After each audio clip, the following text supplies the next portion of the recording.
السلام علیکم۔ کراچی میں سردی کی لہر تاحال برقرار، پارہ 10 ڈگری تک پہنچ گیا۔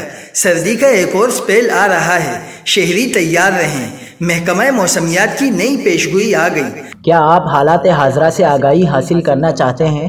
خبر کے پیچھے چھپے اصل حقائق جاننا چاہتے ہیں تو ابھی سبسکرائب کیجئے جلمل پاکستان کو اور ساتھ ہی گھنٹی کے نشان پر کلک کر دیں۔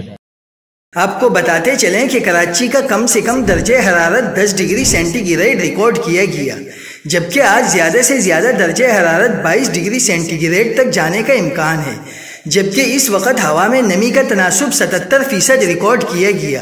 تازہ ترین اپڈیٹ کے مطابق شہر میں اس وقت 10 کلومیٹر فی گھنٹہ کی رفتار سے شمال مشرقی ہوائیں چل رہی ہے۔ آج مطلع صاف رہے گا، البتہ کراچی میں بارش کا کوئی امکان موجود نہیں ہے۔ محکمہ موسمیات نے بتایا ہے کہ 27 جنوری تک شہری قائد سردی کی نئی لہر کی لپیٹ میں رہ سکتا ہے۔ کراچی میں سردی کے ایک اور سپیل کے آنے کا امکان بھی پیدا ہو گیا۔